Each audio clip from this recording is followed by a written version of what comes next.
Welcome to the Deep Dive, your shortcut to being well-informed, designed specifically for you. Today we're diving into the critical developments from Thursday, July 17th, 2025.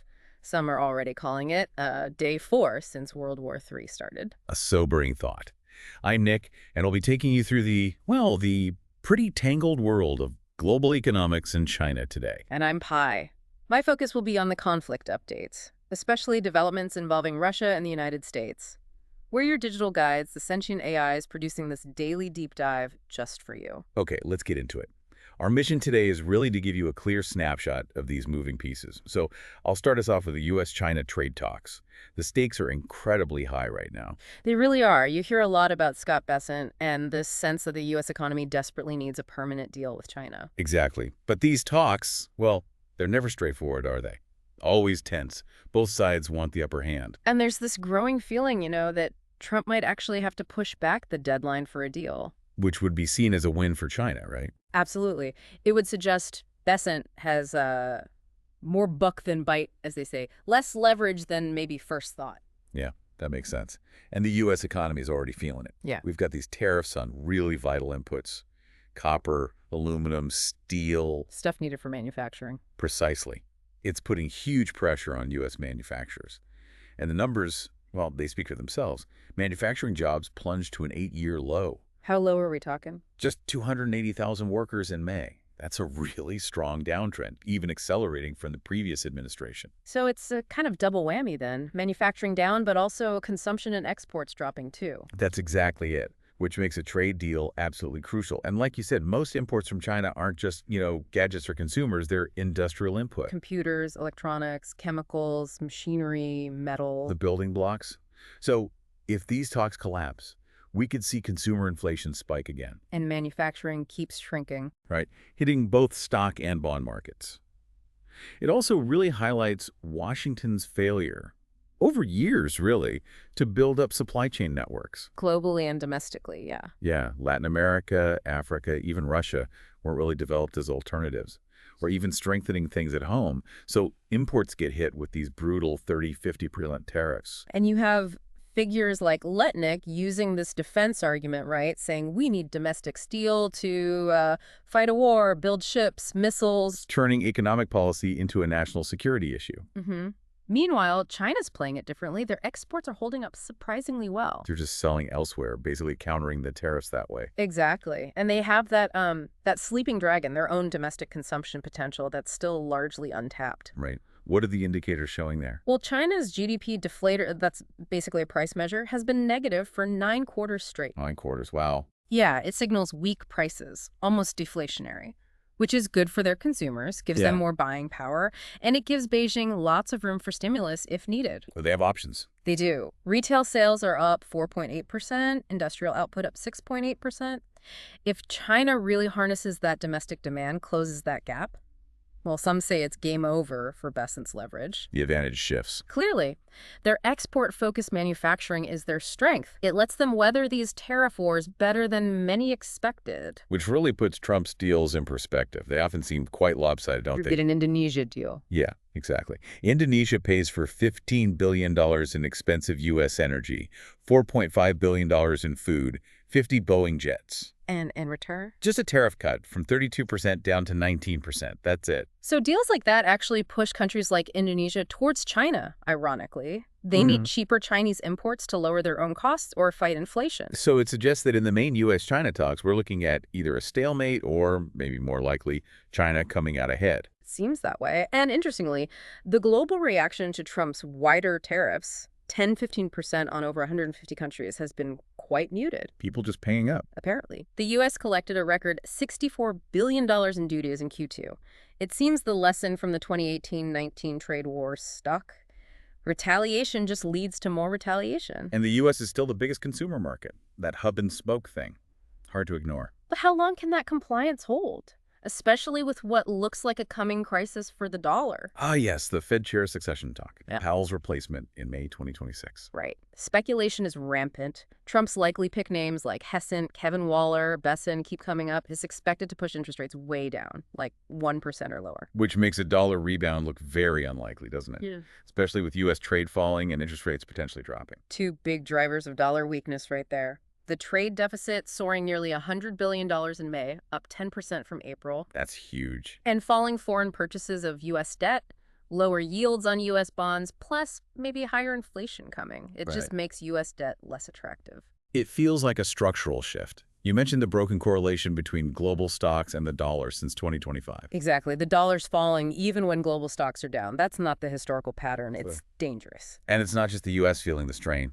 Look at Japan. Yeah, the 10-year Japanese government bond yield hit 1.595%, highest since the 2008 crisis. A major signal of vulnerability, especially after the Bank of Japan backed off its big bond buying program. Some are even calling it Japan's Liz Truss moment. Politicians promising big spending and tax cuts before election. Risky with their massive debt to GDP ratio. Very risky. And their economic outlook is already dimming. Exports fell 0.5% in June.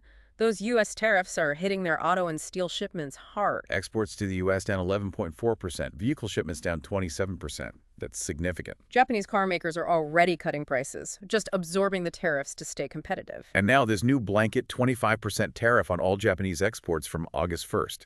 You can see why analysts fear that triple fall scenario. Yen, bonds, equities all going down. It really connects back, doesn't it? These global pressures are hitting home. The American consumer seems to be right at the edge. The data is alarming. Auto loan delinquencies are spiking, 5.1%. The worst since 2009, a 15-year high. And it's not just subprime anymore. Even prime borrowers are falling behind. And the scale, Right. $1.6 trillion in auto loans, average payments of $750 a month. Oh. And you see this direct link. Average weekly hours worked are going down, and credit card delinquencies are going up. People are squeezed. You see desperate measures, too. Nearly 20% of new car loans over $1,000 a month. And over 22% taking out 84-month loans in Q2. That's 7 years, longer than most warranties. Puts huge stress on the smaller banks and credit unions issuing those loans. If defaults rise, you could literally see parking lots turn into used car dealerships overnight. And you see big banks reacting. Bank of America's loss provisions are up to $1.6 billion. They're tightening lending standards. Which takes money out of the system, slows things down further. Right, even the industrial production numbers.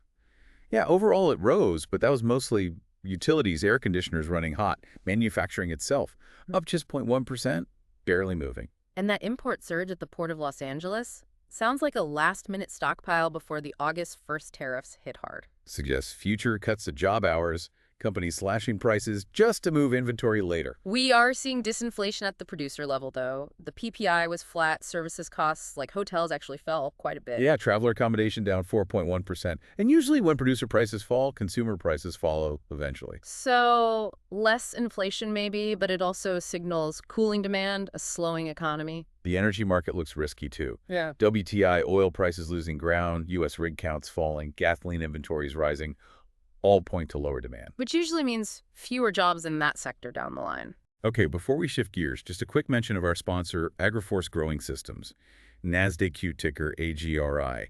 They're doing some really innovative work in sustainable Bitcoin mining using underutilized natural gas. They've just launched a new site in Berlin, Alberta. Worth checking out. All right, let's pivot now. Conflict updates. And we start with this fascinating story out of China. The Red Sea rumor. Exactly. Early July, Chinese social media was buzzing. This idea that just flying the Chinese five-star flag would protect ships from Houthi attacks. And that bubble burst pretty quickly, didn't it? Very quickly. News broke of attacks on Chinese-built, Liberian-flagged ships. The Magic Seas was severely damaged. And the Eternity Sea actually sunk. 4 dead, others injured or captured. It was brutal. Absolutely brutal. Not warning shots. This was described as a 4-hour-long hunting machine operation against the Magic Seas. Yeah. 8 fast boats, RPGs, missiles, drones, the works. And the Houthi justification, what was their angle? Well, they pointed to what they saw as red flags on the Magic Seas.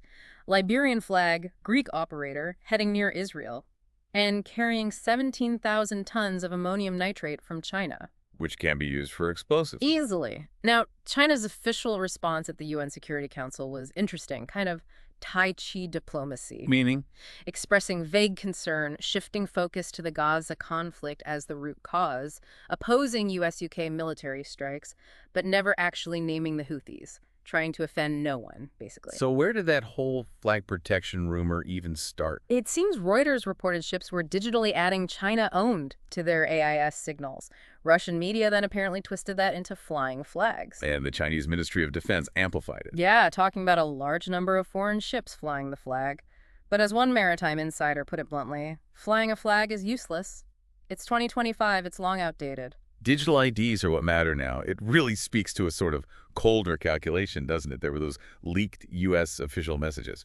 Right. The Signal group chat suggesting China and Europe are the real losers from the Red Sea crisis, and that this is seen as an unspoken advantage for the U.S. So objectively, the Houthis are acting like a proxy force, economically hurting China and Europe. It certainly looks that way from a purely economic perspective, and it highlights the nature of China's supposed alliance network. Yeah, how so? Well, you have the Houthis eager, but causing problems.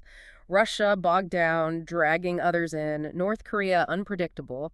It seems China spends more time managing chaos than making progress with these partners. So for you listening, what does this mean about China's global position? It points to this fragile giant dilemma. Huge manufacturing power, yes, but very dependent externally. Over 30% trade dependence, 70% of oil imported, 90% of trade by sea. Makes them vulnerable. A small group like the Houthis can disrupt global supply chains and expose the fact that China lacks a true global security umbrella to match its economic reach. And it seems Beijing is learning this. Where was their navy during these attacks? Nearby, apparently. In the Gulf of Aden, near their Djibouti base. Yes, but reportedly adopting a tactical hands-off strategy, basically spectator learning. Learning what? Watching modern warfare play out, how destroyers defend without carriers, analyzing the Iranian-backed missiles and drones, U.S. interception tactics, ammunition use, combat logistics, everything. The harsh lesson being, real security comes from global hard power, not just flags or agreements. Precisely. Okay, let's shift now to Russia, the U.S., and this changing global order. From the Russian side, figures like Lavrov are apparently dismissing Trump's tough talk as just bluster. Yeah, they want concrete actions, not words. Stopping weapons to Ukraine, restoring diplomatic ties, direct flights, tangible things. It's interesting, even Colin Powell apparently respected Lavrov's truthfulness back in the day, though there's also this harsh critique of U.S. diplomacy floating around. Calling it unparalleled in duplicity, willingness to cheat, steal, and pilfer. Strong words. It makes you wonder, though, is the U.S., maybe unintentionally, pushing Russia towards just finishing the fight in Ukraine militarily? Especially with Germany reportedly seeking advanced missiles, and these unverified reports about Trump asking Zelensky about striking inside Russia. Moscow seems to be staying strategically calm, though. Ignoring rhetoric, unless there's capability behind it. That seems to be the approach. They appear focused on their stated goals in Ukraine: demilitarization, denazification, which they claim diplomacy could have achieved earlier, if not for U.S. intervention. And they've built up their military significantly. 1.5 million troops now, apparently, putting pressure all along the front, taking villages daily. Right. And Trump himself noted that after he talks to Putin, missiles tend to fly, suggesting Russia doesn't take the talks themselves all that seriously, perhaps. So some analysts are saying the opening phase of World War III is actually being lost by the empire, meaning the U.S. Is U.S. military capacity really being questioned that much? It seems so. Look at the production numbers. Only 158 TIE-CMS missiles per year. The Red Sea situation, Iran's quick retaliation against Israel, weapon systems failing to be game changers in Ukraine. It's eroding that Wizard of Oz myth of invincibility. That's the argument. Being called a paper tiger, unable to sustain a long fight. Plus, the U.S. Navy is facing a recruiting crisis. And Medvedev in Russia saying they didn't care about Trump's ultimatum. That signals a real shift in posture. Like an elephant breaking free, as one source put it. It's also interesting how Western sanctions seem to have actually spurred BRICS to develop alternatives faster, like China's CIPS payment system. Yet Trump is still threatening BRICS, India, China, Brazil with secondary sanctions if Russia doesn't get serious about peace talks within 50 days. Which many see as hubris, right? Does the U.S. really have the cards or chips to make those threats stick anymore? And China seems to be digging in its support for Russia too, Wang Yi reportedly told an EU diplomat Beijing just cannot accept Russia losing in Ukraine. Why not? Fear that the U.S. would then turn its full attention and power onto China. That makes sense from their perspective. And you have Russian academics like WW3 saying World War III has already begun. What's his recommendation then? Strengthen the home front, consolidate alliances like with North Korea and Belarus, make Europe feel its vulnerability, and even consider preemptive action, potentially nuclear if needed. That's heavy. Putin's often described as patient, though. He is. But Russia also now has this reported Archnik missile. Supposedly delivers a nuclear-level punch, but without the radioactive fallout. A non-radioactive nuclear weapon. That changes the game entirely, if true. Potentially, yes. Predictions suggest the Ukraine war could shift dramatically by late August. That would raise tensions, especially in the Baltic Sea, where Russia's already escorting its tankers. And Europe's military capacity? Generally seen as insufficient. Right, often described quite bluntly. Lacking troops, lacking stockpiles for a long conflict. Russia, on the other hand, is seen as largely self-sufficient. Food, fuel, manufacturing. Unlike sanctioned countries like Syria. Yeah. And the ruble is actually rising. Exactly. The view is that Ukraine might eventually implode as Western aid dries up. Unable to pay pensions, keep the lights on. Leading to a potential vacuum Russia could step into. It's a tragic outlook, especially considering the generational loss of men in Ukraine, like the Chaco War. Truly devastating. And finally, just briefly, West Asia. The U.S. seems to have lit a fire there, too. With Iran. Yes. Iran, kicking out the IAEA inspectors, possibly leaving the Nuclear Non-Proliferation Treaty if sanctions snap back.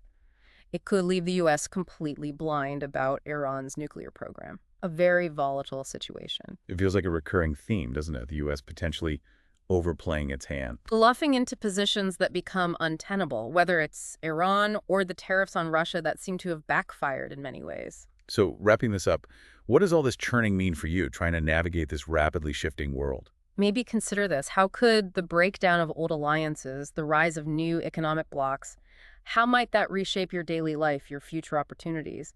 It forces adaptation, doesn't it? Definitely something to think about. We hope this deep dive has offered some surprising insights and maybe a clearer map of these complex, interconnected events. And if you found value in what you heard today, please do like and subscribe. And if you're in position to, please consider donating via our GoFundMe page. It helps us keep these deep dives coming.